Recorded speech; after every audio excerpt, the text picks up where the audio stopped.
Bien, el tema que vamos a abordar es realmente interesante porque dentro de lo que es la accesibilidad de la tecnología, lo más frecuente son definitivamente las anécdotas.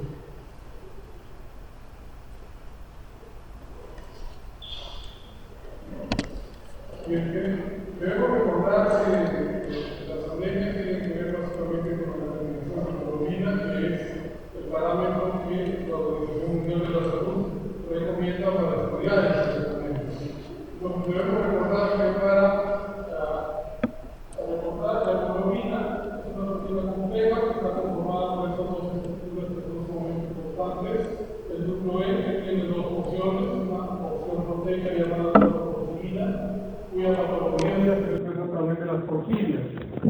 Y el hierro que tiene que estar con valencia 2 para poder captar oxígeno y llevarlo a los tejidos, que es la función principal de la hemoglobina y por lo tanto del glóbulo rojo. Por eso es que el glóbulo rojo expulsaba el núcleo para contener mayor hemoglobina y transportar mayor oxígeno, mayor cantidad de oxígeno.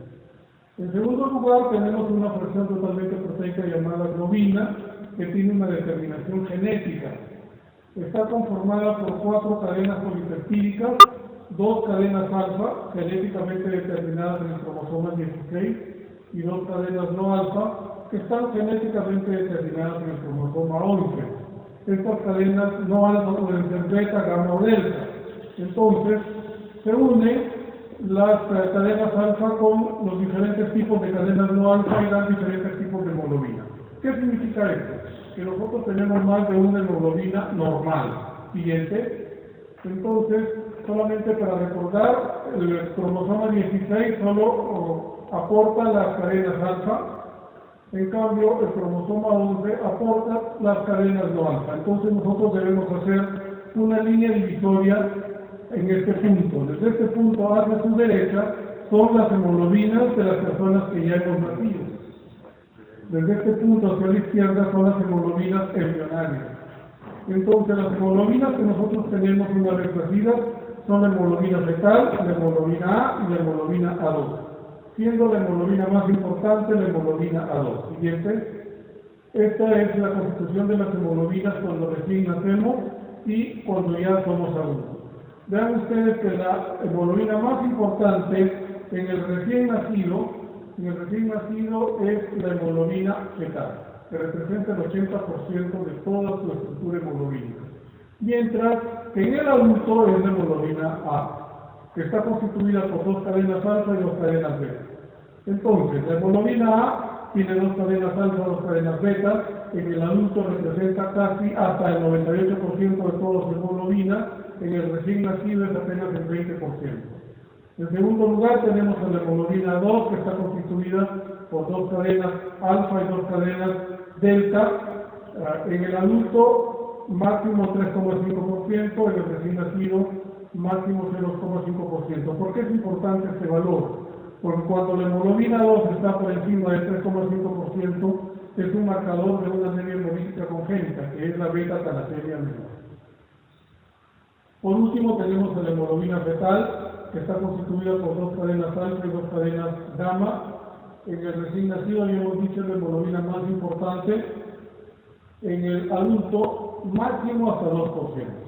Entonces nosotros ya en la etapa adulta sumamos los valores con las cantidades de porcentaje de hemoglobina, que debe ser 100%, la que predomina debe ser la hemoglobina A. ¿Por qué es importante tener en cuenta la hemoglobina fetal? Porque la hemoglobina fetal es muy afín al oxígeno. Y esa es la explicación de por qué cuando el niño recién nace con eritrocitosis, con una hemoglobina muy alta. Porque no cede oxígeno. Entonces, como consecuencia de ese ambiente hipóxico en que está el niño, ¿qué hace la médula ósea? Genera mayor cantidad de glóbulos rojos y mayor cantidad de hemoglobina. Por eso es que se recomienda que las alteraciones de la hemoglobina, como por ejemplo la anemia falciforme o las talasemias, se estudien luego de 8 meses de haber nacido, o lo mejor al año del nacimiento, porque ya tendrán los valores de una persona adulta. Siguiente. Entonces los valores de hemoglobina, según la Organización Mundial de la Salud, para personas que como nosotros vivimos a nivel del mar, teniendo en cuenta la edad y el estado fisiológico, Dicen pues que para los adultos varones el promedio debe ser 15 con un rango de 2, por lo tanto de 13 a 17. Para la mujer 14 en promedio, también con un rango de 2, por lo tanto de 12 a 16. Debemos recordar que la gestante tiene una situación especial, que se hace evidente sobre todo a partir del segundo trimestre de la gestación. Aumenta el volumen plasmático, aumenta también la cantidad de células sanguíneas, pero el volumen plasmático aumenta en mayor cantidad que las células sanguíneas. Por eso es que las gestantes, en promedio, la hemoglobina cae en un punto. Entonces, una gestante en promedio se considera anémica cuando tiene menos de 11 de hemoglobina. Los niños menores de 12 años, es decir, los preadolescentes, deben tener los valores similares a las mujeres adultas. Vean ustedes que los ancianos tienen los mismos valores de los adultos. ¿Cuál es la diferencia? La médula ósea, que es el tejido que forma la hemoglobina y que forma las células hematopoyéticas. Entonces, la característica del anciano es que el anciano, por envejecimiento fisiológico natural, tiene una médula ósea hipocelular. La médula ósea está reemplazada por tejido adiposo. Pero que el anciano tiene una buena función renal ante el estrés hipóxico que se produce cuando hay una anemia, y esta anemia es sobre todo severa, menos de 7 de hemoglobina. El anciano, a través de la eritropoyetina, hiperplasia temporalmente la médula ósea, que es fisiológicamente hipocelular. Entonces, esa es la característica de la médula ósea del anciano, que tiene una muy buena respuesta al estrés hipóxico, y que mientras dure la anemia, la médula ósea del anciano será hipercelular. Una vez que se corrija la anemia, volverá a su estado fisiológico hipocelular. Siguiente. Esta tabla es muy importante para nosotros como país, porque nosotros sabemos que vivimos en un país con una diversidad increíble. Tenemos 33, si no me equivoco, de los 36 pisos ecológicos que existen en el mundo, y por lo tanto tenemos poblaciones o conglomerados de gente que vive a alturas muy importantes. Tenemos ciudades que son turísticas o que son capitales de región o capitales de departamentos que están por encima de los 3.000 metros de altura. El mismo MINSA, que es el ente rector para nuestro país de la salud, dice que debemos corregir los niveles de hemoglobina de acuerdo a la altura. Entonces no es lo mismo tener 12 de hemoglobina para una mujer en Lima que para una mujer que vive en Cerro de Pasco, que se encontraría en este punto. La mujer en Cerro de Pasco debe tener como mínimo más o menos 16 de hemoglobina, si hacemos la corrección. Entonces, ¿por qué es importante usar esta tabla? Porque nos dice que las cifras que nos dan como prevalencia de anemia en el Perú son falsas, porque muchos médicos no corregimos los niveles de hemoglobina de acuerdo al nivel de altura donde vive la persona. Entonces, como que se maquilla un poco la cifra que el Estado da sobre la prevalencia de la anemia en nuestro país. Siguiente. La definición de anemia podríamos circunscribirla o reducirla a estos dos puntos cuando hay una disminución de los glóbulos rojos circulares. Por ejemplo, en anemia hemolítica hay destrucción de glóbulos rojos, o una anemia plástica, no hay producción de células. Y el otro punto es cuando hay una alteración en la formación del hemoglobina. Por ejemplo, la anemia ferropénica, que es la anemia más frecuente en el mundo, o las talasemias, que son patologías que afectan a las cadenas que forman las fracciones globínicas del hemoglobina. Entonces, un dato interesante es que cuando la hemoglobina está involucrada en la génesis de la anemia, el componente desde el punto de vista de las constantes corpusculares, es decir, el volumen corpuscular medio, la hemoglobina corpuscular media y la concentración de hemoglobina corpuscular media van a estar alteradas.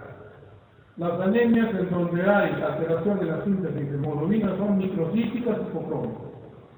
La anemia ferropénica es microcítica y hipocrómica. Las talasemias son microcíticas y hipocrómicas. Siguiente. En relación al cuadro clínico, de una manera muy sucinta, también los síntomas son generales, es decir, se presentan en todos los cuadros anémicos, y el síntoma crucial es la astenia. ¿Qué es la astenia? La cojera. ¿Quién la presenta? Con mayor frecuencia, las mujeres como las que están aquí, que están en el fértil. ¿Por qué? Por la pérdida crónica menstrual, en donde con la sangre pierde hierro. Y como ese hierro no se repone, presentan pues los síntomas de anemia, ¿no? Entonces la astenia o flojera es el síntoma crucial, o que se presenta en el 100% de las anemias. Obviamente la palidez va de acuerdo con la intensidad de la anemia. Si la anemia es severa, la palidez es evidente. Si la anemia es leve, no será evidente. Lo mismo con el incremento del sueño. Si hay hipoxia, y la hipoxia es importante porque el nivel de hemoglobina es bajo, o muy bajo, obviamente se presentará con mayor nitidez o mayor hallazgo el incremento del sueño. Después, cuando las anemias son severas, se presentan los llamados mecanismos compensatorios. El incremento de la frecuencia cardíaca, que se traduce con taquicardia, y el crecimiento temporal del músculo cardíaco, la hipertrofia cardíaca, en donde hay insuficiencia de las válvulas y por eso hay un soplo sistólico multifocal. Llamado también soplo funcional, porque cuando se corrige la anemia desaparece. La diferencia entre un soplo fisiológico de la anemia es que este desaparece cuando se corrige la anemia. A diferencia de un soplo que es patológico, por ejemplo, por una valvulopatía que no desaparece y necesita una corrección quirúrgica muchas veces. Los síntomas específicos están relacionados obviamente con la causa, ¿no? Siguiente, la clasificación de las anemias son un sinnúmero, pero una bastante didáctica es aquella que tiene en cuenta el número de reticulocitos, que las personas que no tenemos anemia están entre 0,5 a 2%.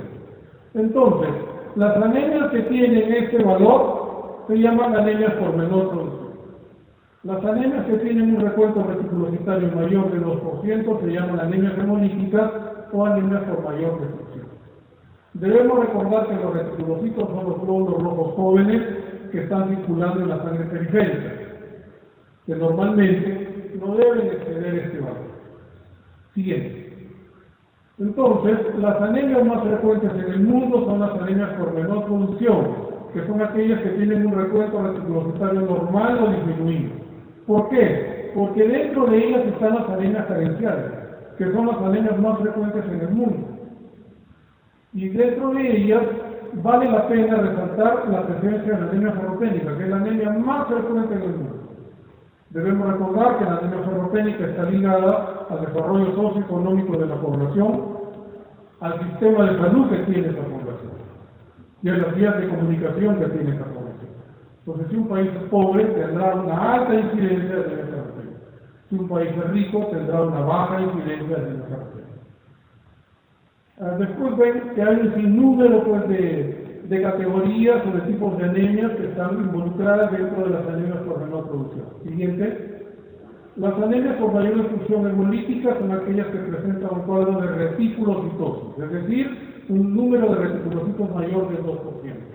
Y debemos dividirlas en dos grandes grupos, congénitas y adquiridas. Congénitas cuando son de nacimiento, es decir, la persona nace con un defecto. Ese defecto puede estar en la membrana del glóbulo rojo, que llamará membranopatía. Puede estar en el aparato enzimático, que es aquel que aporta la energía para el glóbulo rojo, y se llamará enzimopatía. O puede estar en la molécula de hemoglobina, que son las cadenas polipeptídicas que hemos mencionado, y se llamará hemoglobinopatía. Las hemoglobinopatías a su vez se pueden dividir en cuantitativas, que reciben el nombre de talasemia, o cualitativas, que reciben el nombre de hemoglobina normal. La hemoglobina normal más frecuente en el mundo es la hemoglobina S, que origina la anemia falciforme. Las talasemias vienen del griego talato, que significa mar, y semia, entidad o enfermedad. Por lo tanto, la traducción literal sería una anemia del mar. ¿Por qué? Porque en 1925 Cooley, un investigador norteamericano, describe a 5 miembros de una familia italiana con anemia hemolítica y con malformaciones congénitas y con retardo en el crecimiento. De ahí viene el término. Siguiente.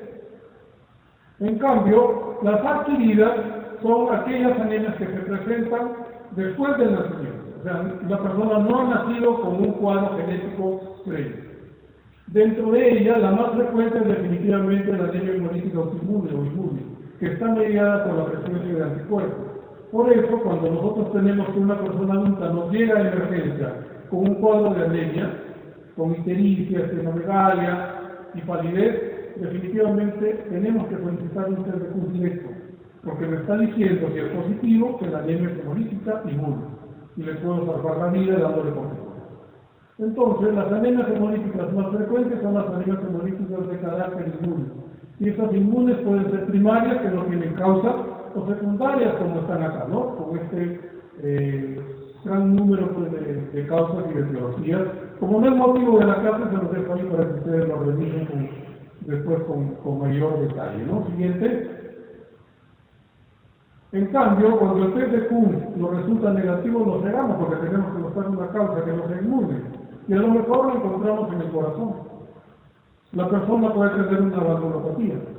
Y la causa más frecuente en nuestro Perú de valvulopatía es la endocarditis bacteriana. ¿Y por qué se producen endocarditis bacterianas?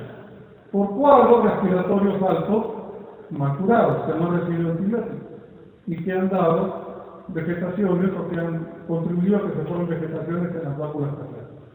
Y después viene un sinnúmero también pues, de patología. Siguiente. Entonces ahora hablaremos ya por nombre propio de las anemias. A mí me interesa que ustedes conozcan un poco más de anemia ferropénica, porque es la anemia más frecuente en el mundo. Por lo tanto, allí vamos a hacer un poco más de hincapié. Las otras vamos a correr un poco porque si no, no me va a alcanzar el tiempo. ¿Ok? Entonces, la anemia carencial es aquella situación donde la anemia se produce porque falta un oligoelemento, caso del hierro, o una vitamina, caso de la vitamina B9, que es el ácido fólico, o de la vitamina B12, que es la cobalamina. En el caso de la anemia ferropénica, obviamente está ligada a la carencia de hierro. La anemia ferropénica es la última fase de lo que se conoce como el nombre de ferropenia. ¿Qué es la ferropenia? La carencia de hierro. Entonces, las fases de la ferropenia son tres. La primera se llama ferropenia prelatente, en donde lo único que vamos a encontrar es ausencia del hierro de depósito fijo. Es el hierro que se encuentra dentro de la médula ósea, que se llama hemosiderina. La segunda fase se llama ferropenia latente, en donde además de la fase anterior, tenemos que vamos a encontrar disminución de la ferritina. ¿Qué es la ferritina? La ferritina es una proteína que almacena hierro, pero que está circulando en las áreas periféricas. En cambio, la transferrina es una proteína que básicamente transporta hierro. Normalmente la transferrina está saturada en la tercera parte de su tamaño. Cuando hay anemia ferropénica, no hay hierro. Por lo tanto, esa tercera parte de su tamaño no está saturada. La capacidad de saturación de la transferrina obviamente estará grande, ¿no es cierto? Estará aumentada. Y por último está lo que se conoce como el nombre de eritropoiesis ferropénica, en donde se presenta el cuadro de anemia ferropénica con todo el cortejo sintomático. Siguiente. ¿Qué voy a encontrar en la anemia ferropénica? Si solicito un hemograma, voy a encontrar en primer lugar un cuadro de microcitosis. El volumen corpuscular medio va a ser menor de 80. Y la hemoglobina corpuscular media, que mide la cantidad de hemoglobina que hay en cada glóbulo rojo, menor de 27 picogramos. Y eso se traduce como hipocromía. Entonces, la anemia ferropénica es una anemia microcítica hipocrómica, como hemos hablado anteriormente. Puedo encontrar este tipo de células que no son patognomónicas, pero que sí son frecuentes de encontrar en la anemia ferropénica. Las llamadas células en habano o en lápiz. Usualmente los leucocitos no están alterados, y en relación a las plaquetas depende de la edad. En el caso de los niños, usualmente el recuento plaquetario está normal. Algunas veces puede haber más bien trombocitopenia. En el caso de los adultos sucede lo contrario. Como en el adulto la causa más frecuente de la anemia ferropénica es la pérdida crónica, entonces hay una trombocitosis reactiva. Entonces, si yo encuentro un hemograma con una anemia microcítica hipocrómica y con trombocitosis, mi primera posibilidad es una anemia ferropénica del niño o del adulto. Del adulto, ¿no? Porque hemos dicho, en el adulto la causa más importante de ella es la pérdida crónica, y como respuesta del organismo hay salida de plaquetas hacia el exterior. Siguiente. ¿Qué voy a encontrar en la médula ósea? Una ausencia de los depósitos fijos de hierro o hemocideína. La celularidad, obviamente, estará incrementada. ¿Por qué? Porque la eritropoyetina está normal, o el riñón que está normal, produce más eritropoyetina. ¿Y qué hace? Estimula la médula ósea. Pero esta médula ósea no puede formar una célula normal. ¿Por qué? Porque no tiene hierro. Entonces los glóbulos serán microcíticos y poco. Si estudiamos el suero de la persona, ¿qué vamos a encontrar? Que el hierro sérico, que es el hierro que está circulando solo en la sangre, estará disminuido. Y el otro punto más importante es la ferritina sérica, que estará muy disminuida. Se dice, según la Organización Mundial de la Salud, que en países pobres como el nuestro, todas las personas que tienen una ferritina menor de 30 son ferropenias, con o sin anemia. Entonces, también hay otro término, ferropenia sin anemia. ¿Qué es lo que sucede en las mujeres de la edad que están aquí? La mayoría de las mujeres en edad fértil no tienen anemia, pero tienen cansancio, se les cae el cabello, tienen sueño, se les quiebran las uñas, tienen la piel seca. Se hace un hemograma y la hemoglobina está normal. Pero el problema no está ahí, el problema está en la ferritina. Cuando sale la ferritina la encuentran mal. Y como no lo hacen, no la corrigen. Entonces, el círculo vicioso continúa. Entonces, lo más importante es que el hierro sérico está disminuida y la ferritina sérica está disminuida. De una manera secundaria, hemos visto que la transferrina normalmente está saturada en la tercera parte de su tamaño. Como no hay hierro suficiente para saturarla, ¿qué va a pasar? Como lo que se mide, la presión libre de la transferrina estará aumentada, porque no hay hierro suficiente para saturar. Siguiente, el tratamiento ya de la anemia ferropénica tiene dos objetivos, como en todas las anemias. El primer objetivo es normalizar el valor de hemoglobina, de acuerdo al sexo, al estado fisiológico y al lugar donde vive la persona. Y el segundo objetivo es normalizar los depósitos. Porque si yo no normalizo los depósitos, después de 6 meses esa persona va a regresar, porque solamente he dado un tratamiento paliativo. De todas maneras voy a dar un tratamiento paliativo, porque la mayor parte de personas que presentan anemia ferropénica son de estrato socioeconómico pobre. Y no estoy haciendo nada por mejorar su estrato socioeconómico. Lo que estoy haciendo es tratar de manera paliativa la consecuencia de ello, que es la anemia ferropénica. Entonces, lo que nosotros vemos en el hospital, yo creo que todos los colegas que trabajan como yo con pacientes ferropénicos, es que las mujeres van a regresar después de 7 meses, 1 año, 2 años, por el mismo problema, porque siguen viviendo en ese entorno socioeconómico. Todavía nuestras mujeres tienen muchos hijos, y eso las hace más ferropénicas. Se supone que debe haber un periodo intergenético de por lo menos 2 años entre hijo e hijo, para que la mujer vuelva a repletar los depósitos de hierro que ha gastado cuando formó esa criatura que llevaba en su seno. Pero aquí, pues, no en la población que está aquí, pero en la mayoría, ¿no? Que es la población pobre, personas que tienen 13, 14, 15, 16 años ya son madres, y después del año vuelven a ser madres, y así sucesivamente, ¿no? Entonces, el objetivo, repito, primero es normalizar el valor de hemoglobina, de acuerdo al punto donde se vive, al sexo, y en segundo lugar, normalizar los depósitos. ¿Cuánto tiempo toma todo esto? Aproximadamente 6 meses. Menos de 6 meses de tratamiento no sirve. Ahora, el tratamiento que recomienda la Organización Mundial de la Salud para la anemia ferropénica es la vía oral, porque es la vía fisiológica. Para el adulto, la OMS recomienda dosis de 100 a 200 miligramos, no por kilo, por día. Aquí está mal, son 100 a 200 miligramos por día. ¿Y cuánto trae la tableta de sulfato ferroso de hierro elemental, que es el hierro lo que nos interesa? Solamente 60 miligramos. Entonces, si en una cosa, una mujer que tiene anemia ferropénica, le están dando una sola tableta de sulfato ferroso, no le están dando ni lo mínimo que ella requiere, que es otro de los problemas. Entonces, ¿de qué depende que dé 100 o 200? De la cantidad de hemoglobina con que empiece esa mujer o esa persona. El punto de corte importante es 10. Si la persona tiene menos de 10 de hemoglobina, se debe dar 200 miligramos de hierro elemental. Hasta que llegue a 10, se supera el 10. Cuando se llega a 10, se baja a 100 miligramos de hierro elemental.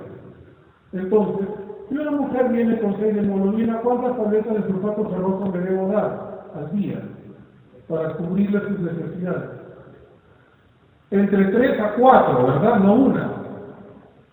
Y si ya supera el 10, no le voy a dar una, sino por lo menos 2 al día. En el caso de los niños, sí se tiene que dar por kilo de peso, y aquí sí fue un error del residente que me ayudó a estudiar ayer. Bueno, por eso es que puso aquí kilos, ¿no? Porque yo le dije, los niños sí tienes que poner 3 a 5 miligramos por kilo por día.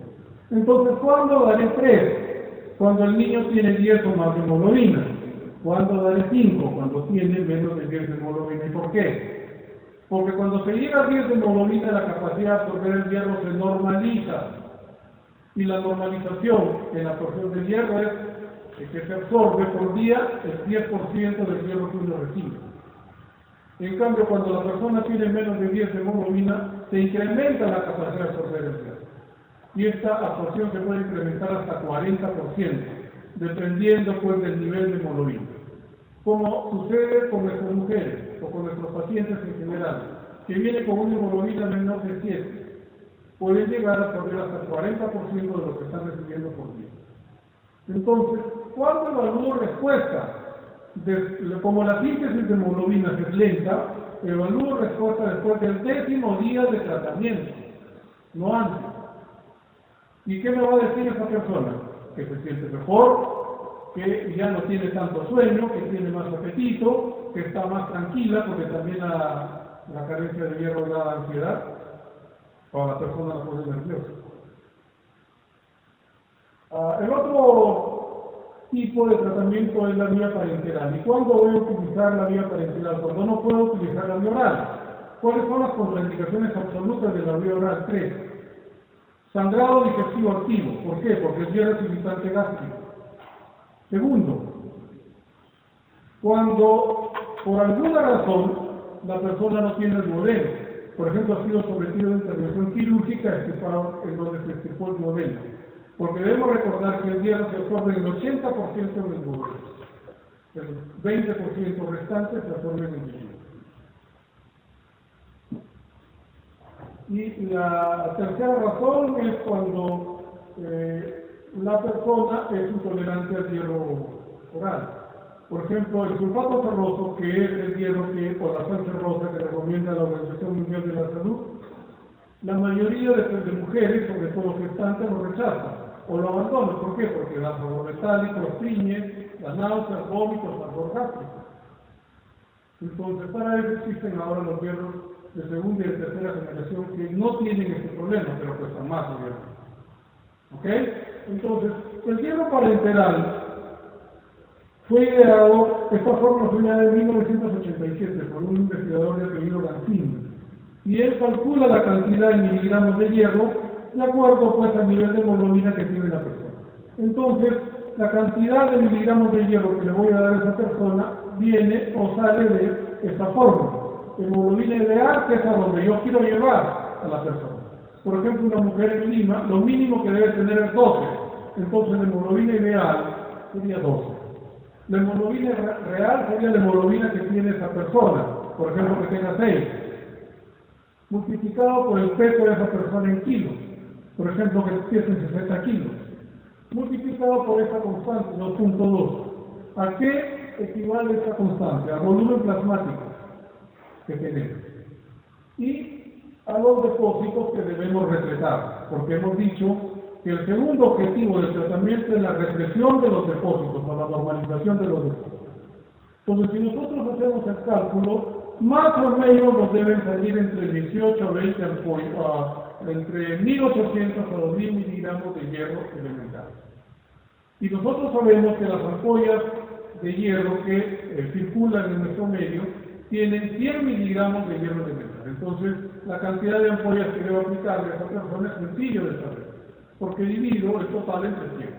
Si me salió 1800 entre 100, son 18 ampollas que esa persona va a recibir. ¿Cuánta cantidad de hierro puede soportar una persona adulta por día? Máximo 500 miligramos, o sea, máximo 5 ampollas. Y lo tengo que dar por vía endovenosa, diluido en cloruro de sodio, la relación que hay entre ampolla y cantidad de cloruro de sodio son 100 centímetros de cloruro de sodio por cada ampolla de día. Por lo tanto, si doy 5 ampollas, debo pasarlo en 500 de cloruro de sodio. Y la velocidad de infusión es de 1 hora por ampolla. Por lo tanto, si paso 5 ampollas en un día, es en 5 horas. Y así lo voy pasando todos los días hasta completar la cantidad de ampollas que yo necesito. Y con eso he cumplido con los dos objetivos del tratamiento: la normalización de la hemoglobina y la represión de los depósitos.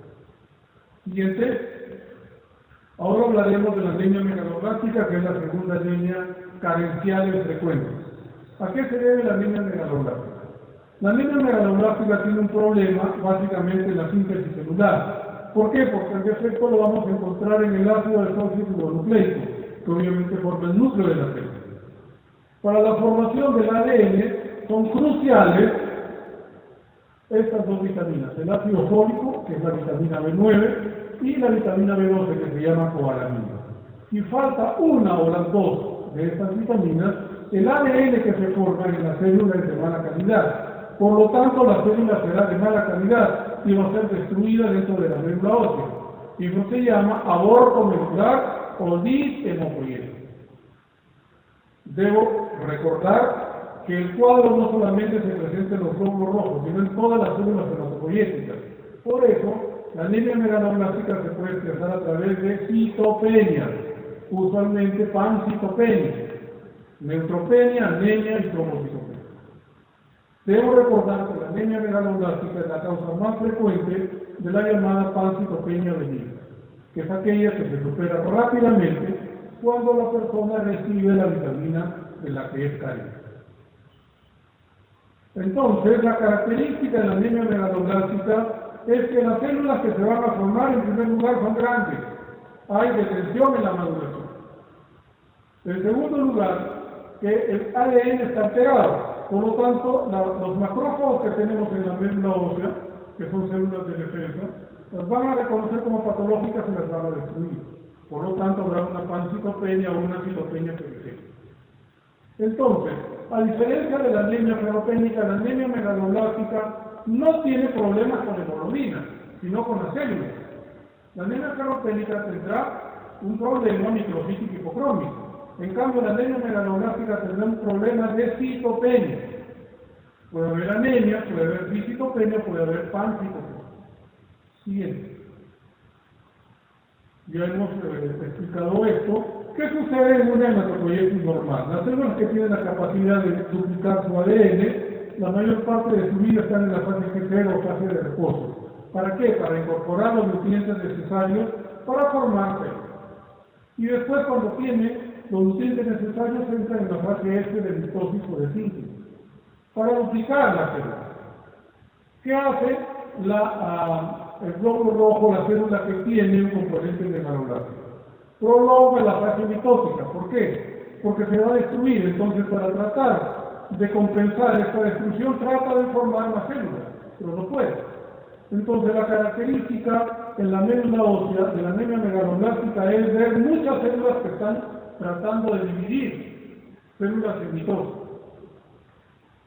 Entonces, la hematopoiesis megaloblástica se caracteriza porque prolonga la fase S o fase mitótica. Por lo tanto, si veo una espiral celular al microscopio, que voy a ver células en vivo. Siguiente. Entonces, la tradición de la anemia megaloblástica son células grandes, con cromatina reticulada hacia el joven, y además, si miro la médula ósea, células en división. Debo recordar que la síntesis de hemoglobinas está normal, porque estas dos vitaminas no intervienen para nada en la síntesis de hemoglobina. Por lo tanto, la anemia megaloblástica es una anemia macrocítica, porque hay detención en la maduración, e hipercrómica, porque hay hemoglobina normal que se reparte en menor número de células. De ahí entiendo por qué la anemia megaloblástica es macrocítica y hipercrómica. Bien. ¿Qué síntomas voy a encontrar en la anemia megaloblástica que se debe a la carencia de estas vitaminas? La piel seca y amarilla, producto de la destrucción de las células a nivel de la médula ósea. En las mucosas, por ejemplo, en los ojos voy a encontrar una discreta ictericia, A nivel de la boca, la glositis atrófica o lengua despapilada, pero que se caracteriza porque es muy roja y que puede tener úlceras, y eso se conoce como lengua enmermelada de fresa. El intestino puede tener diarrea crónica porque hay descubrimiento de las mucosas. Y a nivel del estómago, dispecio, o sea, eructos una vez que la persona come. La única de las dos anemias megaloblásticas que tiene compromiso neurológico es la deficiencia de la vitamina B12. ¿Por qué? Porque ella participa en la mielinización de los nervios, que son los que llevan el impulso nervioso por todo nuestro cuerpo.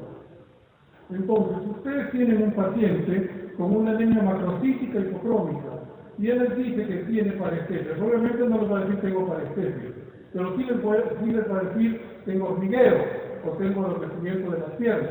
Ustedes qué van a hacer, un examen neurológico sencillo, buscarle los reflejos y los van a encontrar incrementados. ¿Cuál es el reflejo más sencillo de encontrar? El patelar, lo van a encontrar vivo o incrementado. Eso les puede hacer pensar que hay un componente neurológico y pensar que la anemia megaloblástica en este caso sería por deficiencia de luz. Siguiente. Bueno, parece que un residente lo entendió porque yo le dije más bien un poco más de neuropenia, pero metí más de megaloblástica. Una cosa importantísima, que eso sí es importante que lo sepa. La vitamina B12 solamente se encuentra, había un tubo por acá, se encuentra solamente en los alimentos de origen animal, no está en el reino vegetal. Por lo tanto, los que son vegetarianos puros están fregados. Porque en 5 años van a hacer una anemia por deficiencia de B12. No está en los vegetales. Salvo que se pongan una ampolla de vitamina B12 cada mes para evitar este problema. ¿Dónde se absorbe el ácido fólico? En el yeyuno, la vitamina B12 en el líquido cristal. Los depósitos, debemos considerar que ambas vitaminas tienen la misma cantidad de depósitos y dónde están, en los órganos y tejidos. Por eso, las partes o los alimentos que más nutren son los alimentos de origen animal, que desgraciadamente son los alimentos que tienen un precio más alto, ¿no?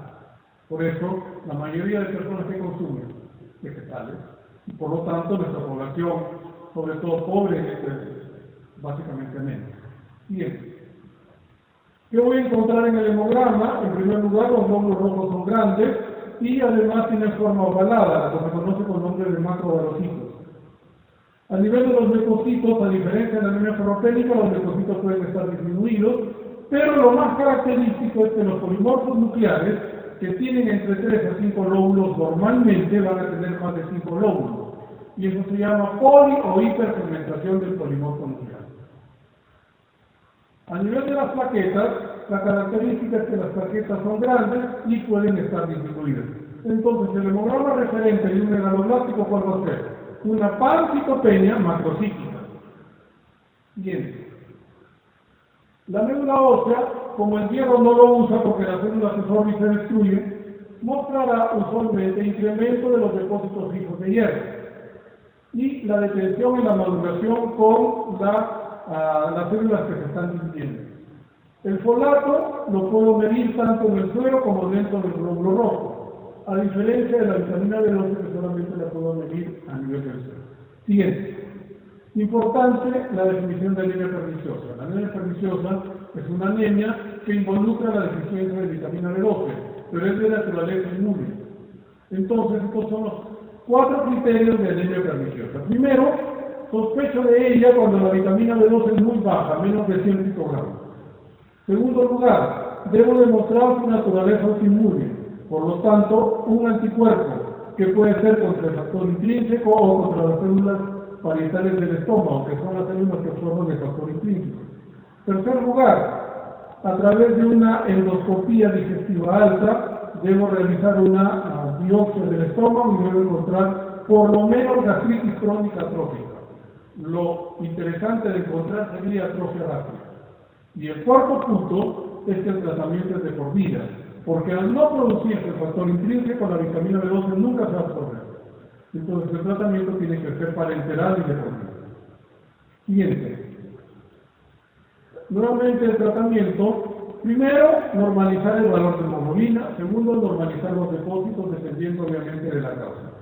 Si la carencia es de folato, la Organización Mundial de la Salud dice que la persona debe recibir entre 1 a 5 miligramos de folato por día, durante más o menos 6 meses, obviamente dependiendo de la causa. ¿Por qué dependiendo de la causa? Porque si la persona tiene una anemia megaloblástica, porque tiene una anemia hemolítica congénita, debe recibir folato de por vida. Y se entiende, ¿verdad? Porque si es una anemia hemolítica congénita, va a haber destrucción de células. Y por lo tanto va a requerir mayor cantidad de folato para tratar de reponer esas células que se rompen o que se destruyen. Por lo tanto, el tratamiento tiene que ser todavía. Para la vitamina B12 se toma el modelo dado por la Asociación Americana de Hematología que utiliza para el tratamiento de la anemia perniciosa. Dar una llamada dosis de inducción de 1000 microgramos de la vitamina B12 durante 7 a 14 días por día parenteral, ya sea intramuscular o endovenoso. Luego, 1000 microgramos por semana hasta normalizar el valor de hemoglobina, dependiendo de dónde vive la persona y del sexo. Y luego, 1000 microgramos por mes durante 6 a 12 meses para regresar los depósitos, pero obviamente dependiendo de la causa. Si es una anemia perniciosa, hemos dicho que esta nunca se va a curar, por lo tanto la persona está, entre comillas, condenada a recibir pues una ampolla de esta vitamina toda su vida una vez. Siguiente. Ahora hablaremos de la aplasia medular y con ella terminamos las anemias por menor producción, que son aquellas que tienen reticulocitos normales o disminuidos. La anemia aplásica, mal llamada así porque no existe pues el término aplasia. A, ¿qué significa? Es un prefijo negativo, sin, ¿verdad? Y plazo, ¿qué significa en griego? Tejido. Entonces, es imposible que una persona viva sin tejido medular. Entonces, el término correcto sería hipoplasia medular, que puede ser moderado o puede ser severo. Pero estamos acostumbrados a decir aplasia medular. Hasta los hematólogos decimos aplasia medular. Entonces, ¿qué es la aplasia medular? Es aquella pancitopenia, es decir, neutropenia, anemia y trombocitopenia de origen central o medular, en donde no hay células hematopoyéticas, y estas células hematopoyéticas han sido reemplazadas por tejido graso o adiposo. Entonces, para que sea aplasia medular, el reemplazo de las células debe ser tejido adiposo o graso. ¿Por qué? Porque la mielofibrosis, que es otro tipo de anemia, también la médula ósea no tiene células hematopoyéticas, pero el reemplazo es por fibroblastos o fibrosis medular. En cambio acá debe ser por tejido adiposo o células grasas. Siguiente. Entonces, dentro de la fisiopatología de la aplasia medular, podríamos decir que muchas de estas aplasias se deben a una lesión tóxica directa sobre los progenitores. ¿Cómo sucede con los virus? ¿Qué hacen los virus? Cuando ingresan a nuestro organismo, ¿dónde van? Al ADN, ¿no es cierto? Y lo alteran. Al alterar el ADN, ¿qué van a hacer? Destruir las células donde están. Y esto sucede con las células hematopoyéticas, sobre todo con las células madres, que las tenemos en la médula. Otra causa muy frecuente es el fenómeno inmunológico, que está mediado por el linfocito T. ¿Y cuál es la función del linfocito T? Activar al linfocito B. ¿Y qué hace el linfocito B? Produce anticuerpos. ¿Y qué hacen los anticuerpos? Destruyen células. ¿Y dónde se da esto? Por ejemplo, en las enfermedades autoinmunes como las coagulopatía, lupus o artritis. Pero también en la llamada aplasia medular idiopática, que es aquella en donde no podemos encontrar una causa, que representa hasta casi el 80% de todas las aplasias medulares en el mundo, incluyendo el mundo desarrollado. Siguiente. Criterios de la más llamada aplasia severa, que sería hipoplasia severa, son estos 4 criterios. Vean ustedes que tenemos los 3 criterios periféricos y el criterio central o medular. Entonces, digo que una persona tiene una aplasia severa cuando en el hemograma ella presenta menos de 500 neutrófilos, menos de 1% de reticulocitos, que son los glóbulos rojos jóvenes, y menos de 20.000 plaquetas. Cuando le hago el estudio de la médula ósea por biopsia, porque la aplasia medular se hace el diagnóstico a través de la biopsia, debo encontrar menos del 20 o 25% de células hematopoyéticas. Con estos 4 criterios digo que la persona tiene una aplasia medular grave o severa. Bien. En relación a los tipos de aplasia medular idiopática, hemos dicho que en el mundo desarrollado inclusive puede llegar a ser entre 70 y 80%. En nuestro país más del 90%, porque yo puedo tener una hipótesis de la causa de la aplasia medular, pero no la puedo demostrar. Por ejemplo, el benceno o los derivados de los petroquímicos, como el queroseno, el petróleo, etc. Entonces, en nuestro país la causa idiopática es mucho más alta, porque no tenemos medios suficientes para demostrar nuestra teoría. Secundaria, cuando puede deberse un fármaco, como es el caso del clorantienicol, o por radiación, como sucedió en la Segunda Guerra Mundial, cuando Estados Unidos hizo explotar dos bombas atómicas para que Japón se rinda, porque no se rendía. Bueno, así como agua. Los virus que ya hemos mencionado, pues parasitan, entre comillas, el ADN de las células e inducen su destrucción y las colagenopatías a través de los linfocitos T que estimulan la producción de autoanticuerpos. Las causas de anemia aplásica congénita se llaman, pues, anemia de Fanconi. La anemia de Fanconi es aquella aplasia medular que va con malformaciones congénitas. Por ejemplo, el niño tiene cara de pájaro, o tiene riñón y herradura, o tiene ausencia de cúbito, ausencia de radio. Lo más saltante es la malformación congénita, porque el cuadro de aplasia se hace presente a partir del cuarto o sexto año de vida, no inmediatamente final. Siguiente. Entonces, el cuadro clínico de la aplasia medular, obviamente, la pancitopenia, anemia, la fiebre como consecuencia de la neutropenia y el sangrado como consecuencia de la trombocitopenia. Siguiente. ¿Qué voy a encontrar en el hemograma pancitopenia? A nivel de los glóbulos rojos, el 80% de las aplasias medulares son normocíticas, es decir, tienen un BCN normal, y un 20% son macrocíticas.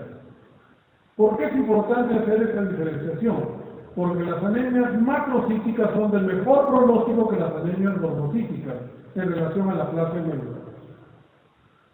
Luego, a nivel de los leucocitos, usualmente están disminuidos, pero lo más importante es que haya neutropenia, menos de 1500 neutrófilos por milímetro cúbico. En el diferencial voy a ver una linfocitosis relativa porcentual. Por ejemplo, la persona tiene 1000 leucocitos. Veo el diferencial que tiene 20% de neutrófilos y 80% de linfocitos. ¿Realmente tiene una linfocitosis? No. Porque linfocitosis es cuando la persona tiene más de 5000 linfocitos por milímetro cúbico.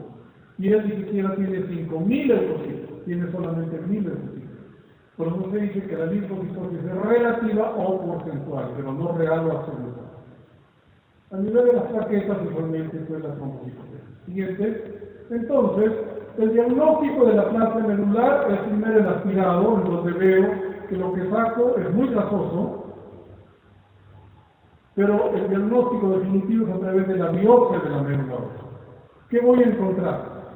Que como no se utiliza el hierro, la hemosiderina estará incrementada. La celularidad hematopoyética estará disminuida en diferente grado y además habrá incremento del tejido graso o adiposo, que es la característica de la aplasia medular. Siguiente. La biopsia de hueso es importante, o biopsia de médula ósea, es importante recordar que el largo mínimo de una buena muestra para hacer el diagnóstico adecuado es 2 centímetros de largo. Con eso no tengo pierde de hacer un diagnóstico adecuado. Y otra característica es que en la biopsia no debo encontrar blastos, ya no sería aplasia medular, sería una mielodisplasia o una leucemia hipoplástica. Siguiente. Una fotografía que obviamente no se ha engrandecido. Este es el hueso. Estos son, alrededor del hueso está el capilar que da la alimentación del oxígeno a través de la sangre. Y este es el tejido adiposo que está reemplazando el tejido hematopoyético en la médula ósea. Entonces esto sería una biopsia medular de una aplasia medular muy severa. Siguiente. En relación al tratamiento, el tratamiento de la aplasia básicamente está restringido a la aplasia severa. Por eso es que les di los criterios de aplasia severa.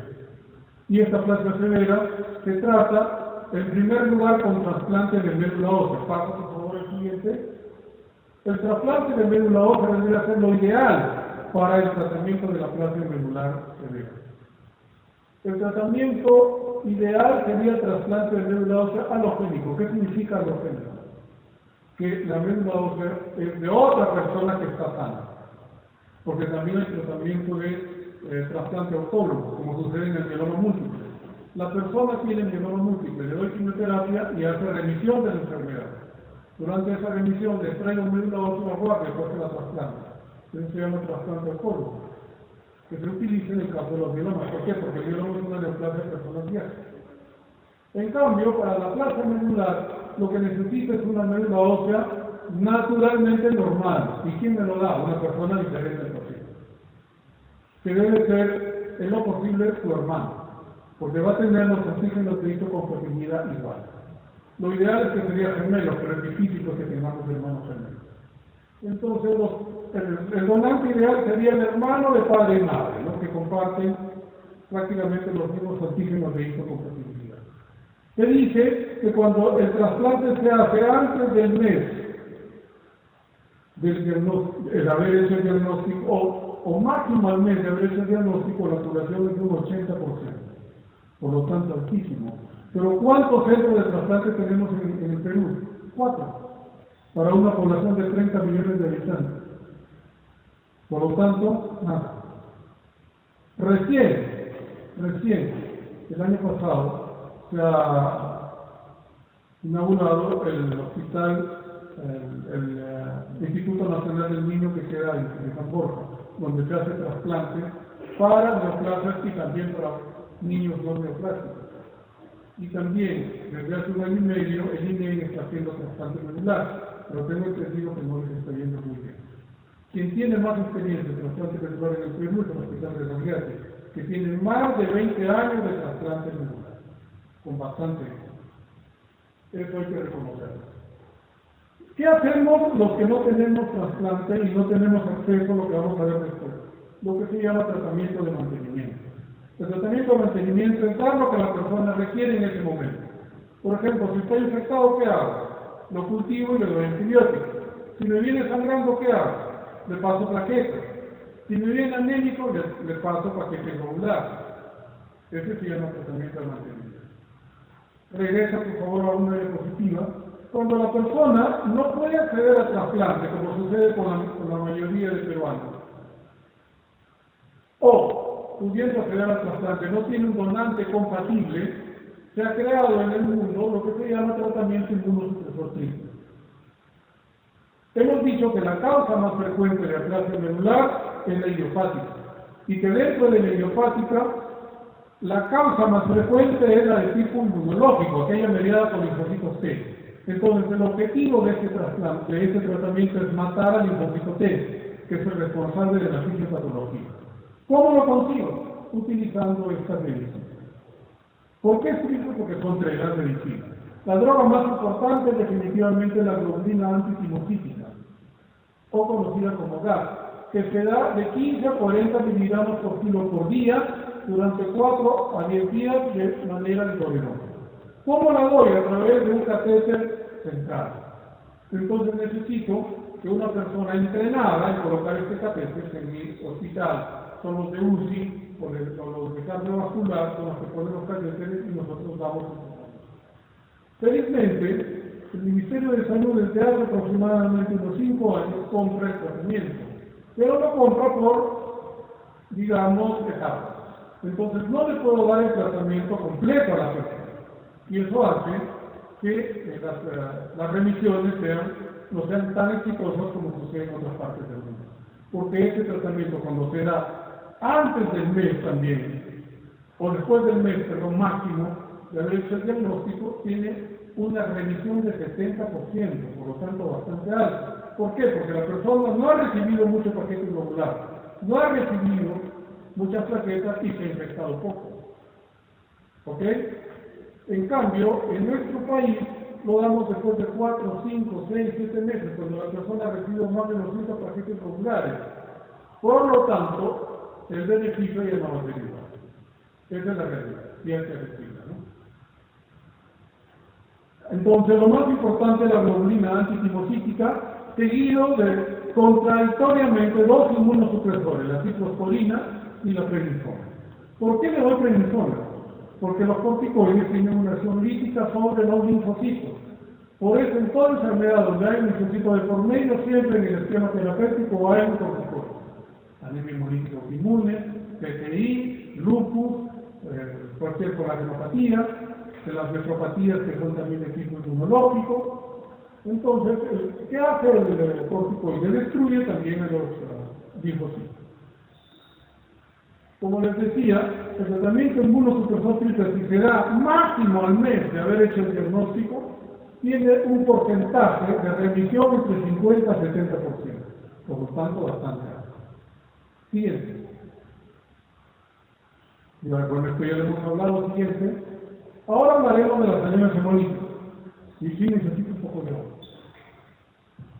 Entonces, las anemias hemolíticas son aquellas anemias en donde la médula ósea, a pesar de que hay anemia periférica,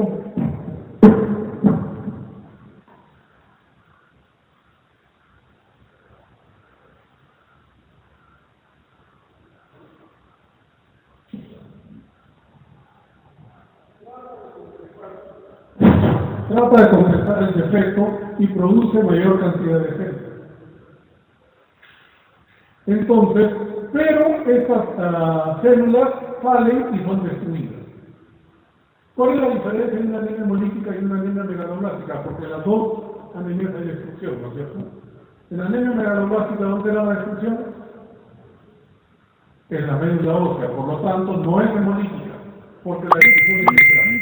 Se dice que una anemia es hemolítica cuando la destrucción es periférica, ya sea en el vaso órgano o en el vaso conducto. Entonces, las anemias hemolíticas son aquellas en donde por alguna razón el glóbulo rojo vive menos tiempo del que está programado para vivir, que son 120 días. Y este glóbulo rojo se puede destruir en el vaso órgano o en el vaso conducto. Cuando se destruye en el vaso conducto se llaman intravasculares.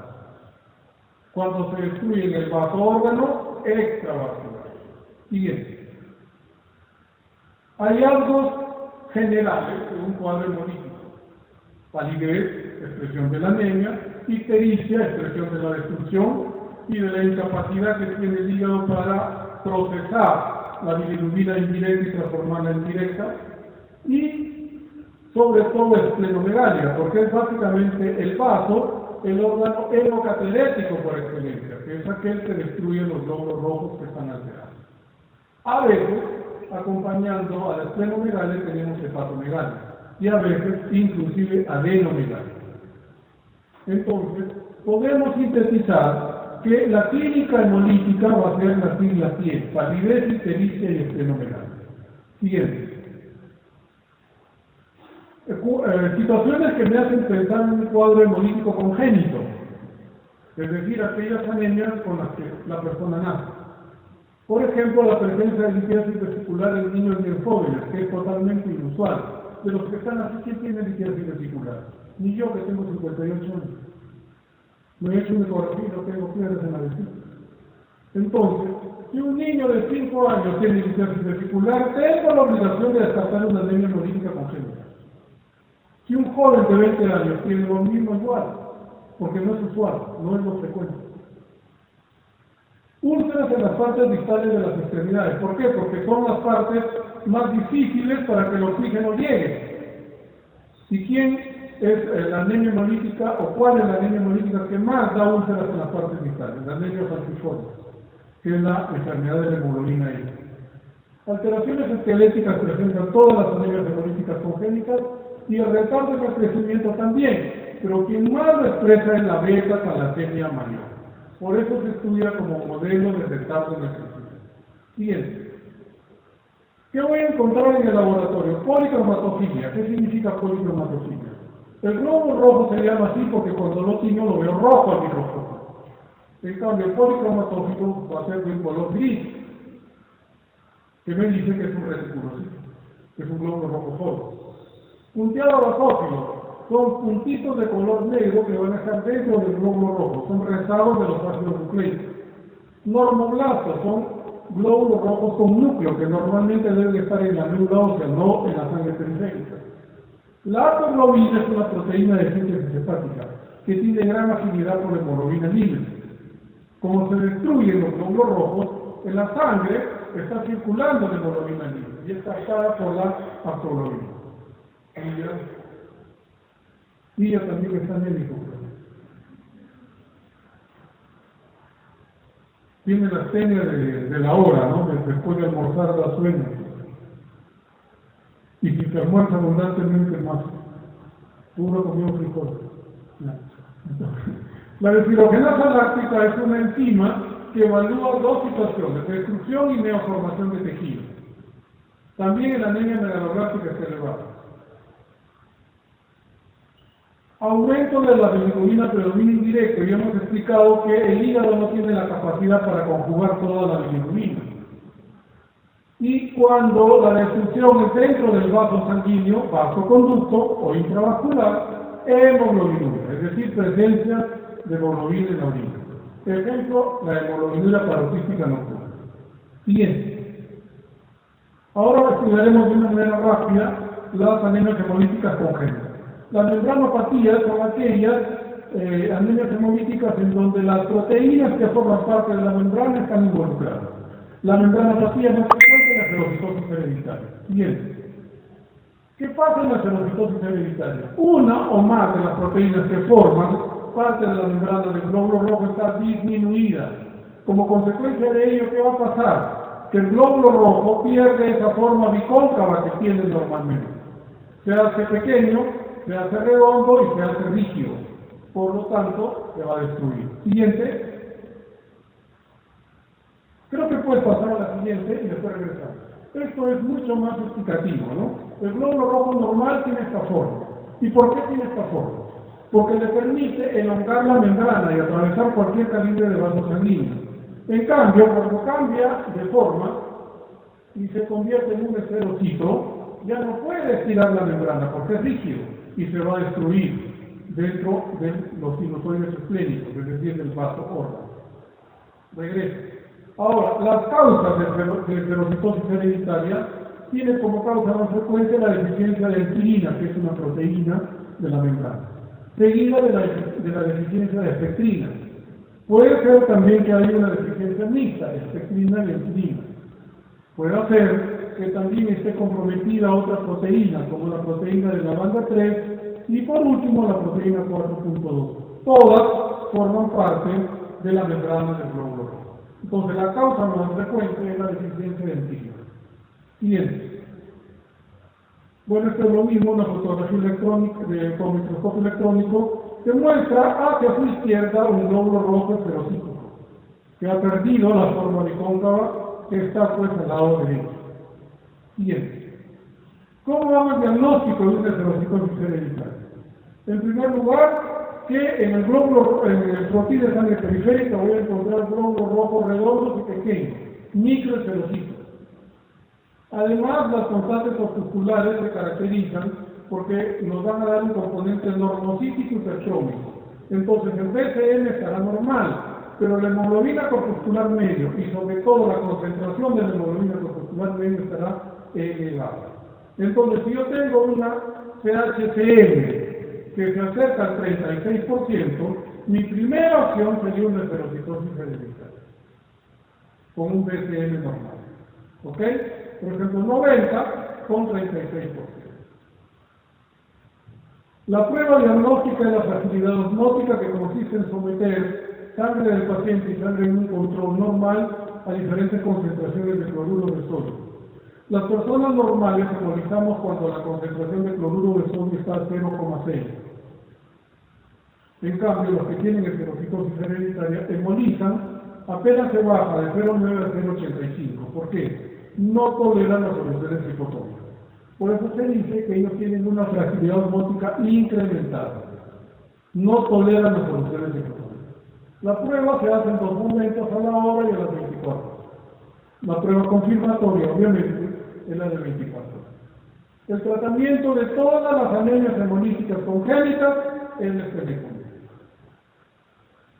¿Por qué? Porque es el vaso que destruye las células que están alteradas. Si yo retiro el vaso, las células no es que se van a componer, pero ya no van a ser destruidas. Entonces ese es el objetivo de la esterectomía. ¿Qué hace? Controla la anemia, desaparece la anemia, pero el defecto persiste. Persiste la fragilidad osmótica positiva, persiste la microesferocitosis y persiste el componente normocítico y perfecto. Pero ya no tiene anemia. Siguiente. En las enzimopatías, el problema está a nivel de las proteínas que participan pues, en la obtención de la energía del glóbulo rojo, y esas son las enzimas. Las enzimopatías más frecuentes son 2, la deficiencia de glucosa en formato de deshidrogenasa y la deficiencia de piruvato final. La primera, deficiencia de glucosa en formato de deshidrogenasa, está ligada a sexo. ¿Por qué? El gen que codifica la síntesis de la enzima se encuentra en el cromosoma X. Por lo tanto, pregunta al auditorio para que no se duerma, porque a esta hora es así. ¿Quién sufre las crisis más graves, hombres o mujeres? Si la herencia es de tipo sexual y está ligada al cromosoma X. A mi derecha. A mi izquierda. Hombres. ¿Por qué? Porque el hombre es heterocigoto. Si el defecto está en el único X que tiene, se fregó porque va a ser el cuadro de mono. En cambio, la mujer va a ser heterocigota. Tendrá una X normal y una X patológica. Entonces, la X normal compensa la patología. Es el niño, varón, el que sufre las crisis hemolíticas más graves. Pasa, la siguiente. Entonces, todas las enzimopatías guardan una relación estrecha con el uso de sustancias oxidantes, que pueden ser fármacos o pueden ser alimentos. Un alimento oxidante son las habas. Entonces, si una persona que tiene una enzimopatía come habas, hace un cuadro hemolítico grave, y eso se llama favismo. Pues el favismo es el cuadro hemolítico despertado por la ingesta de agua. Sobre todo se da en niños menores de 10 años. Ejemplo de fármacos que son oxidantes, las sulfas, los diclofuranos, que se utilizan para las diarreas, las furosolidonas, el pirillo, que es un analgésico urinario, muy utilizado por las mujeres, la primaquina, que sirve para el tratamiento de la malaria, etc. ¿no? Siguiente. También los cuadros donde hay una hipoxia importante, como sucede con las neumonías y las septicemias, producirán un cuadro hemolítico grave en las personas que tienen una enzimopatía. Entonces, el favismo, ya habíamos adelantado, es la consecuencia más grave, no solamente de la deficiencia de glucosa en formato deshidrogenasa, sino de una enzimopatía en general. El cuadro hemolítico se presenta horas o inclusive días después de haber ingerido la sal. Y vean que el cuadro hemolítico se hace mixto. Ya no va a ser solamente extravascular en el vasóorgano, sino intravascular. ¿Cómo compruebo que es intravascular? Porque la orina se torna oscura, de un color negro intenso como el café o rojo oscuro. Eso me dice que el cuadro también hemolítico es intravascular. Y por lo tanto, al liberarse gran cantidad de pigmentos o sustancias que están dentro del glóbulo, ¿qué puede pasar? Que el niño puede entrar en insuficiencia renal aguda y se muere. Ese es el peligro del cáncer. Entonces, como habíamos adelantado, es más común en niños y se presenta en las variantes de las enzimopatías que tienen una muy pobre actividad enzimática. Es decir, no tienen casi actividad enzimática. Siguiente. La deficiencia de piruvato quinasa, unos dicen que es la enzimopatía más común, porque se encuentra en el gen que codifica la síntesis de esa enzima está en el cromosoma 1, por lo tanto la herencia es autosómica, se presenta tanto en hombres como en mujeres. La característica es que cuando está hemolizando, en la sangre vamos a encontrar equinocito. ¿Qué es un equinocito? Un glóbulo rojo en forma de hizo o articulado, o llamado también crenocito. Puede ser mortal durante la niñez sí, porque también se complica con favismo. Siguiente. El diagnóstico consistirá, pues, de todas las enzimopatías en medir la actividad enzimática y establecer la mutación que se da a nivel de gen que codifica esa enzima. Y eso se hace a través del estudio de biología molecular. Desgraciadamente o afortunadamente en nuestro país no se hace este tipo de estudios. Entonces nos quedamos simplemente con el diagnóstico burdo, pero no con el diagnóstico fino de qué cosa pasó. Se sabe que hay más de 300 variantes de deficiencia en glucosa de fosfato de tirosinato y más de 100 variantes de deficiencia en piruvato quinasa, que nosotros no las conocemos. El tratamiento, entonces, profiláctico sería evitar el uso de oxidantes en una persona que sé que tiene una enzimopatía. La transfusión, cuando la persona hace el cuadro hemolítico, porque a través de la transfusión que le están dando, lo que él no tiene, ¿no es cierto? ¿Qué no tiene la enzima? Entonces, ese es el objetivo de la transfusión, dar lo que la persona necesita. Usualmente la transfusión se da para aportar oxígeno, ¿no es cierto? Que es lo que falta a una persona que tiene anemia. En este caso, además del oxígeno, estoy dando la enzima que es lo mismo.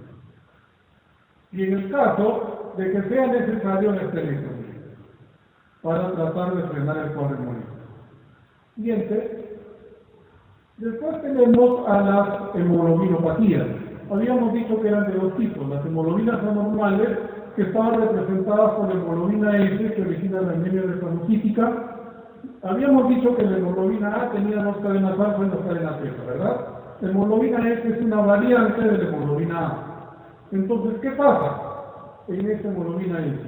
Que en la cadena beta, que es parte de la hemoglobina A, lo normal es que en la posición 6 esté el ácido glutámico. En la hemoglobina S, en vez de ácido glutámico, hay valina. Hay una sustitución de un aminoácido. Cuando se da en una cadena beta, es un heterocigoto. Cuando se da en las dos cadenas beta, es un homocigoto. El homocigoto hemoliza permanentemente. El heterocigoto hemoliza esporádicamente y en condiciones muy especiales. Entonces, el problema se presenta cuando el glóbulo rojo cede el oxígeno y la hemoglobina se encuentra como desoxihemoglobina. Cuando está como oxihemoglobina no hay ningún problema.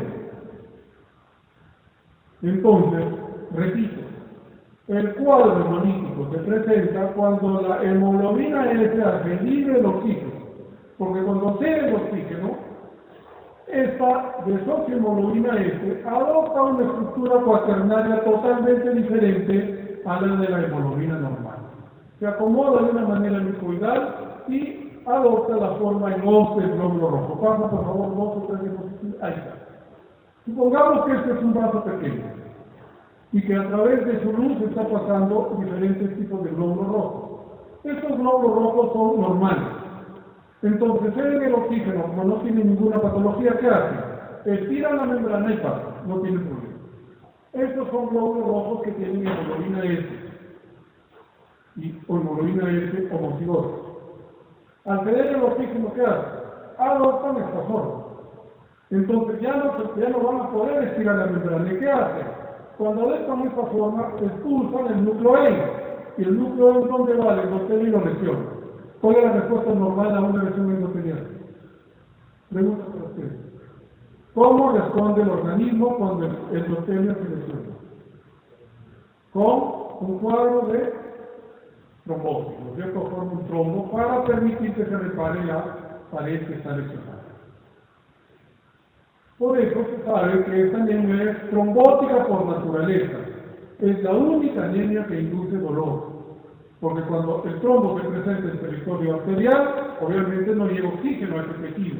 Y ese tejido, con hipoxia, duele. Y si la hipoxia es permanente o más o menos sostenida, se necrosa. Y se pierde esa zona.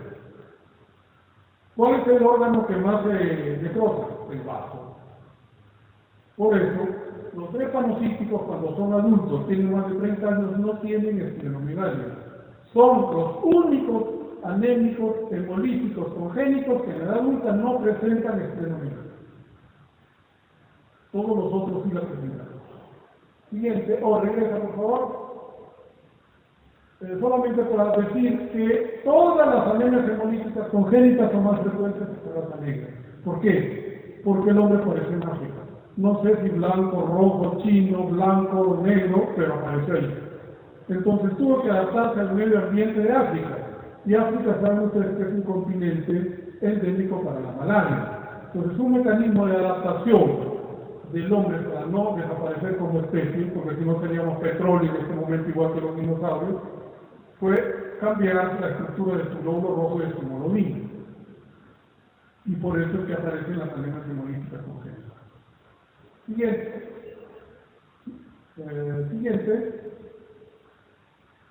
¿Qué voy a encontrar en el hemograma del homocigoto drepanocito que ya lo he mostrado? ¿No? Siguiente. En la médula ósea, lo mismo de la anemia megalográfica. Como no se utiliza el hierro, el incremento del hierro, como se gasta el folato porque se forma más número de células, detención en la maduración o maduración megalográfica. El diagnóstico de todas las enfermedades que afectan a la hemoglobina es a través de la electroforesis de hemoglobina, porque permite detectar cualquier hemoglobina patológica y además nos dice cómo están las hemoglobinas normales. Siguiente. Este es un trazado electroforésico de hemoglobinas como se hace en laboratorio. En una placa de acetato de celulosa se aplica una hemoglobina y a través de corriente eléctrica se espera pues que se ubiquen los diferentes tipos de hemoglobinas de acuerdo al lugar donde viven. Siempre se tiene que correr con un patrón conocido para saber dónde se ubica. Obviamente esto es lo que ustedes no les dan, esto es lo que nosotros vemos en el laboratorio. A ustedes les dan un trazado que nos hace recordar al proteinograma electroforésico. ¿Se acuerdan? Albúmina, alfa 1, alfa 2, beta y gamma. Igual en la electroforesis de hemoglobinas está hemoglobina A, hemoglobina A2 y hemoglobina fetal. ¿No? En este caso, no habría, pues, si es homocigoto, teóricamente no hay hemoglobina A, porque las dos cadenas beta están alteradas. Siguiente. Entonces, ¿cuál es el tratamiento de esta anemia?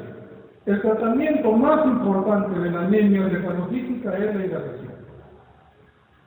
La persona no puede estar deshidratada como yo estoy en este momento. Si fuera hemolítico y drepanocítico, yo estaría embolizando. ¿Por qué? Porque cuando se aumenta la viscosidad del suero, aumenta la destrucción del glóbulo rojo. Entonces, la persona que está haciendo un cuadro hemolítico por hemoglobina S homocigota debe tener una hidratación vigorosa de hasta 6 litros de líquido por día. En segundo lugar, hemos dicho que es la única anemia hemolítica que induce dolor. Entonces tengo que darle analgésico, que puede ser desde el paracetamol hasta la morfina, de acuerdo a la intensidad del dolor. En tercer lugar, tengo que darle folato, porque él consume folato por lo tanto hace una anemia megalográfica por deficiencia de folato para formar más glóbulos rojos. Y en último lugar está la hidroxiuria, que es un medicamento. ¿Qué hace la hidroxiuria? La hidroxiuria, dentro de sus múltiples propiedades, tiene una en especial, que aumenta la síntesis de la hemoglobina fetal. Será la hemoglobina más importante durante nuestra vida intrauterina. ¿Y cuál les dije que era la característica de la hemoglobina fetal? Que no se dé los ciclos. Entonces, al tener un incremento de esta hemoglobina fetal en un glóbulo rojo drepanocítico, ¿qué va a hacer? Lo va a proteger. No cede rápidamente los ciclos. Por lo tanto, la destrucción del glóbulo rojo va a ser más suave y más espaciada. No desaparece totalmente, pero la hace más lenta y menos intensa. El tratamiento definitivo es el trasplante medular. Siguiente. Las talasemias, y con eso terminamos las anemias hemolíticas congénitas. Ustedes me dicen hasta cuándo no hablo.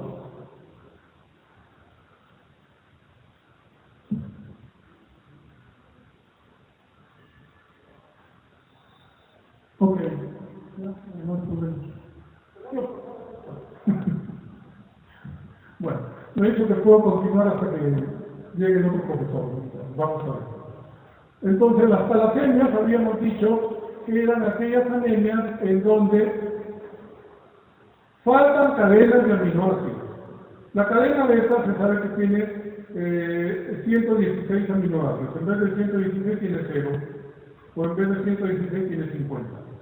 Será mayor cuando las dos cadenas beta están comprometidas. Será menor cuando una cadena está normal y una está patológica. Entonces, por eso se dice que la talasemia es una alteración de cantidad. Falta número de aminoácidos. En cambio, las anemias falciformes son alteraciones de calidad. sustitución de un aminoácido poroso, que ya la vimos anteriormente. Entonces, en el caso del beta talasémico mayor, las dos cadenas beta están alteradas, por lo tanto, habrá menor síntesis de hemoglobina. ¿Cómo se expresa la menor síntesis de hemoglobina? Con un componente microcítico hipocrómico, igual que la anemia ferropénica. Pero aquí el hierro no falta, más bien el hierro sobra, porque no se usa. Pero el componente es el mismo, microcítico hipocrómico. ¿Por qué? Porque se forma menos cantidad de hemoglobina. Ahora nos quedamos con las cadenas alfa. Las cadenas alfa son normales. Ellas tienen que juntarse con otras cadenas. ¿Y a quiénes van a encontrar? Porque no encuentran en las cadenas beta. A las cadenas gamma. ¿Cómo se llama la hemoglobina conformada por cadenas alfa y cadenas gamma? Hemoglobina fetal. Entonces, una característica del beta talasémico mayor es que tiene una alta cantidad de hemoglobina fetal. Como sabemos, la hemoglobina fetal tiene un tope. Por lo tanto, las cadenas alfa siguen sobrando. ¿Qué va a pasar con esas cadenas alfa que sobran? Precipitan dentro de los eritroblastos y van a inducir la destrucción de estos eritroblastos tanto en la médula ósea, por lo tanto es destrucción central, como a nivel del vaso órgano, por lo tanto es hemoglobina. Entonces, en la talasemia se presenta una doble destrucción, central y periférica, médula ósea y también vaso órgano. Siguiente. En cambio, en el beta talasémico menor, puede o no haber una anemia, pero siempre habrá un componente microcítico hipocrómico. Y además está la otra característica que les dije en la introducción, que siempre tendrá incremento de la hemoglobina 2, es decir, tendrá una hemoglobina 2 mayor del 3,5%, que se convierte en un marcador de beta talasemia menor. Siguiente. Esta es una fotografía de una persona de raza blanca, europea ella, que tiene pues los estragos de retardo de crecimiento. Es pequeña. En la foto de acercamiento de la cara, lo que se trata de resaltar es la prominencia de los relieves de los huesos planos, debido a la intensa eritropoiesis. Entonces será persona. La nariz tiene forma de silla de montar, los dientes en serrucho y el cuello corto. Además tiene visceromegalia, ataques esplenomegalia. Obviamente este es una escaneada de un libro, porque a nadie se le ocurre ahora el teléfono, ¿cierto? Si no nos tiran de pedófilos o por lo menos demasiado, porque no voy a calatear a una chiquita para pintarle el vaso y el hígado. Esto es de un libro de los años 60, no, ahora no se ve. Siguiente. Este es un beta talasémico nuestro, que es el único que tenemos en el Hospital 2 de Mayo. ¿Por qué? Porque nosotros somos un país mestizo, y el mestizaje es bueno. ¿Por qué? Porque diluye las taras. Entonces nosotros no tenemos homocigotos en gran cantidad, lo que tenemos son heterocigotos. Por lo tanto, hace un cuadro, entre comillas, de niño. Este niño, este adolescente, porque tenía 14 años cuando llegó a Lima, vino de la selva, y obviamente no tiene características de negro, ni de blanco. Más bien, es como la gente de la selva, con ojos entrados, ¿verdad? Pero nos llama la atención que está pálido e histérico. Siguiente. Prominencia del relieve frontal, nariz sencilla del frontal, no tiene cuello. Siguiente. Asitis, ¿debido a qué? A la cardiomegalia que le indujo insuficiencia cardíaca congestiva. Por eso está con monitor cardíaco. Vean ustedes que tiene una barrigota debido a la gran cantidad de líquido que tenía, y parece un niño de 6 años, cuando en realidad tenía 14 años. Por eso les decía que la beta talasemia mayor es la que más expresa el retardo en el crecimiento, y esta fotografía lo ve. Siguiente. Teníamos que probar nosotros de los pocos recursos que tenemos que es un beta talasémico mayor. ¿Cómo lo probamos? Pidiendo una radiografía de cráneo y encontramos este hallazgo que es característico de la beta talasemia. El cráneo en cepillo. La tabla externa del cráneo tiene desplazamiento, como sucede. Siguiente. Osteoporosis en una persona de 14 años, que es totalmente inusual. Siguiente. Cardiomegalia, producto de la hemocromatosis. ¿Qué es la hemocromatosis? La fijación de hierro en exceso en los órganos y tejidos, que inducen disfunción de los órganos. Y esto no induce insuficiencia cardíaca y por eso fallece, por insuficiencia cardíaca congestiva. Vean el corazón tan grande. Y aquí el edema pulmonar, debido a la congestión cardíaca. Bien. En cambio, esta es una beta talasémica heredada del hospital del niño. El niño es personas hasta los 15 años. Cuando cumplen 16 los operan. Y ellos tienen que buscar dónde ir. Entonces ya hemos hecho un convenio que los envíen a de mayo.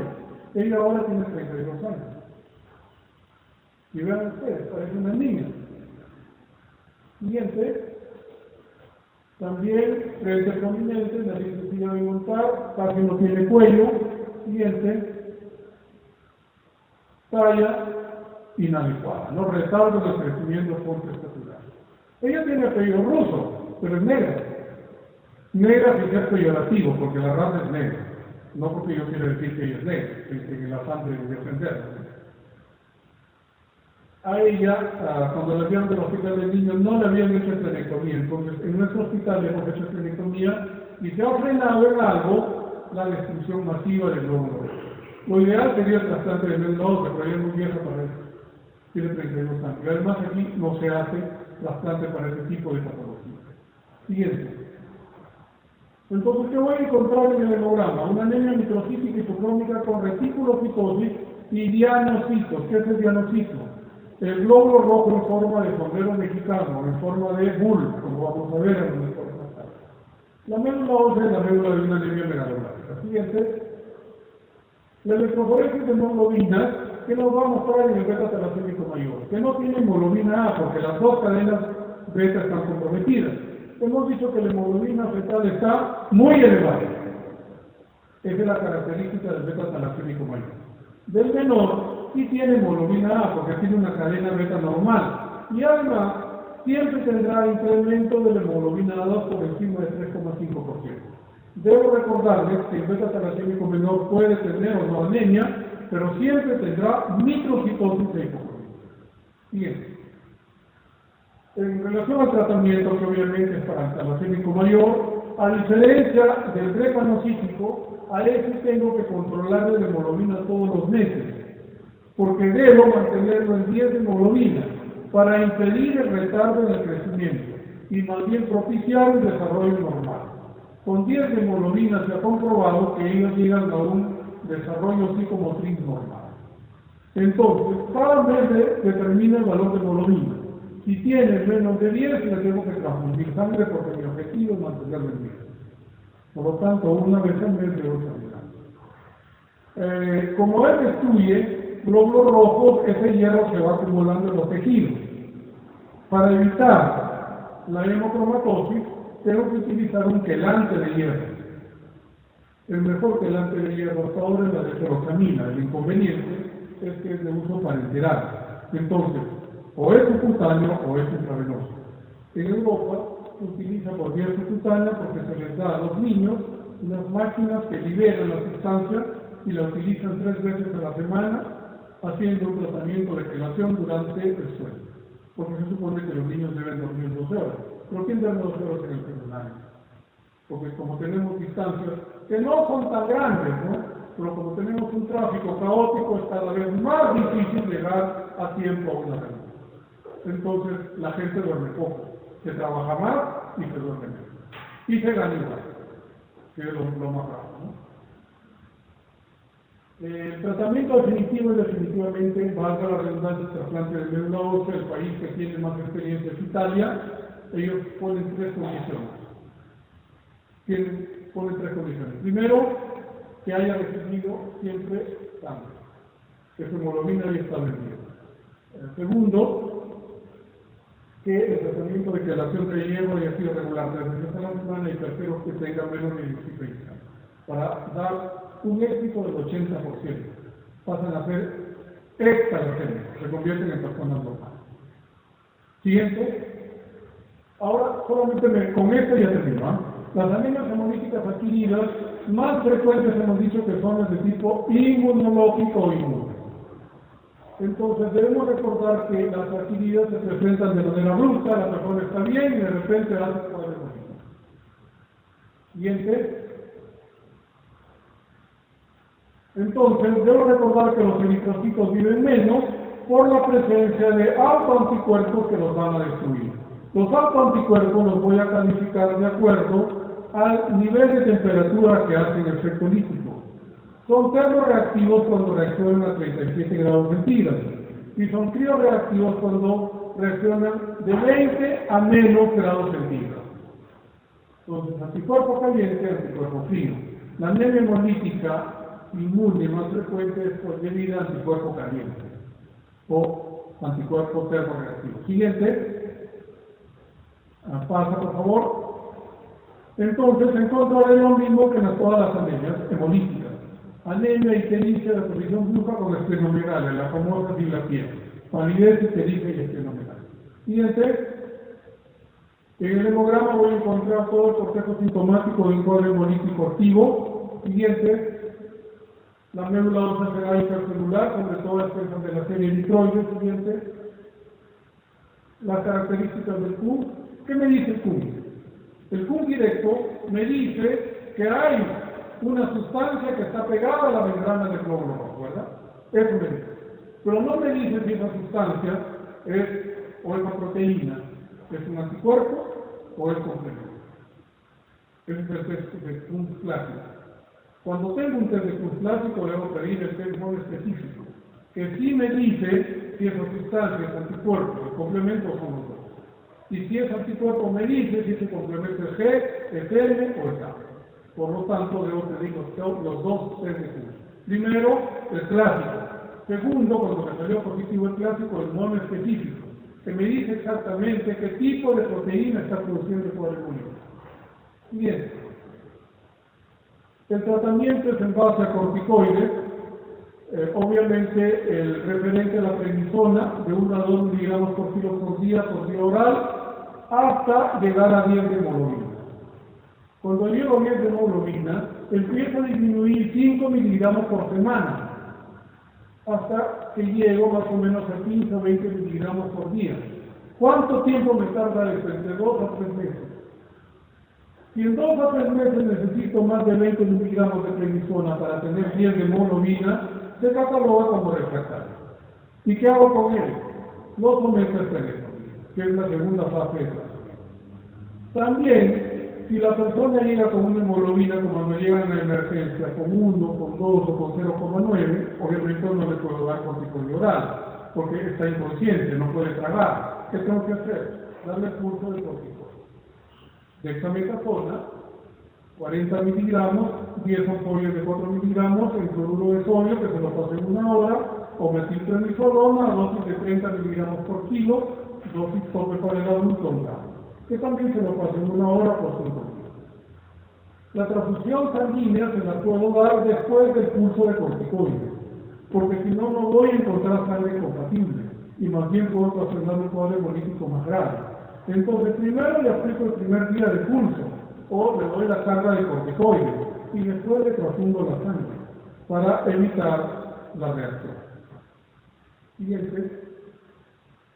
En el caso de las anemias hemolíticas autoinmunes que son refractarias, hemos dicho la esterectomía. Por ejemplo, tengo 10 que son refractarios, y 10 los someto a esterectomía. 7 van a controlar la enfermedad, y 3 persisten como refractarios. ¿Qué voy a hacer con estos 3? Rituximab, que es un medicamento monoclonal, a dosis de 375 miligramos por metro cuadrado por semana, por 4 semanas, o darle inmunosupresores, si es que no tengo que hacer rituximab porque es muy caro. Felizmente el CIS compra, y lo podemos dar también así espaciadamente, ¿no? Los inmunosupresores como la ciclofosfamida, la ciatocrina, etc. Creo que con eso podemos ir hacia el final. Pasa, por favor, pasa. Ya con calma ustedes mirarán todos los cuadros y yo me quedo aquí. Hoy día se empieza a Sauer, ¿no? Así que después, si ustedes gustan, pueden ir a brindar con calma, ¿no? Con calma, obviamente. Siguiente. Este es Paita, que es el segundo puerto más importante del Perú. Siguiente. Y este es el patio de honor de nuestra Facultad de Medicina, de la que todos, o de la que la mayoría de los que están aquí somos miembros. Yo les agradezco por su tiempo y, muchas gracias. No sé si habrá alguna pregunta para el doctor.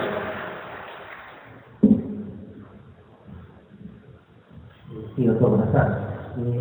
Dos preguntas. La primera pregunta es, ¿cuál tiene la diferencia entre una anemia hipoplástica y un síndrome hidrodiscásico? Y la segunda pregunta es, muchas veces los profesores he encontrado que he escuchado decir muchas veces que dicen que la anemia meloblástica es la gran simuladora. ¿Podría ser también parte de un síndrome parameloblástica? La anemia plástica se caracteriza, como hemos dicho, porque en la biopsia de médula ósea no deben haber blastos, sino debe haber displasia. En cambio, en la mielodisplasia, tanto en el aspirado como en la biopsia voy a encontrar displasia de las 3 series o de una sola serie. Entonces puedo encontrar glóbulos rojos que tienen tres lóbulos en el núcleo, o leucocitos que no tienen gránulos, o megacariocitos enanos, eso es displasia.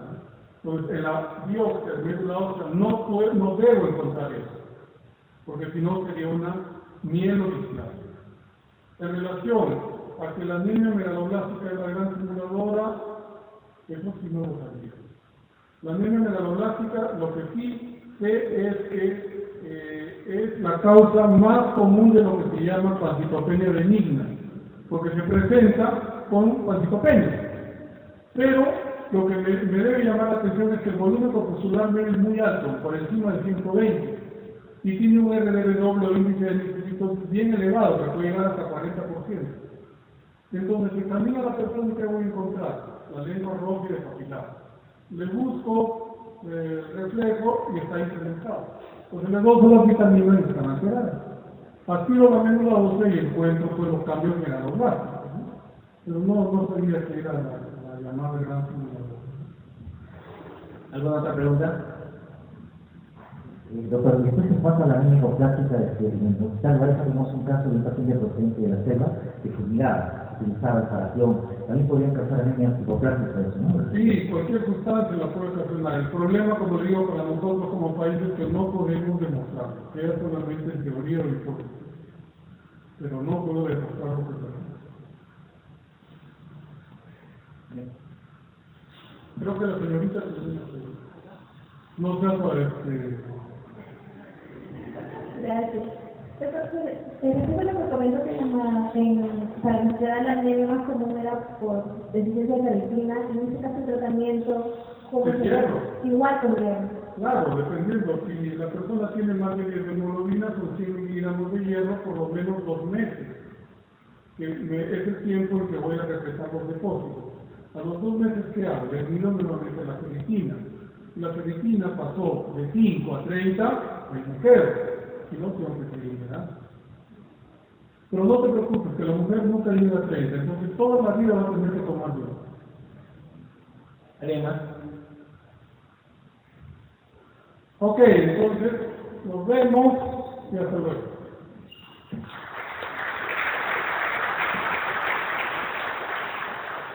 Bien, a nombre de la Comisión Organizadora del 21º curso de Terapéutica Médica, ya os entrego este reconocimiento al doctor Oscar. Muchas gracias por su participación y esperamos ver en los siguientes años.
Doctor,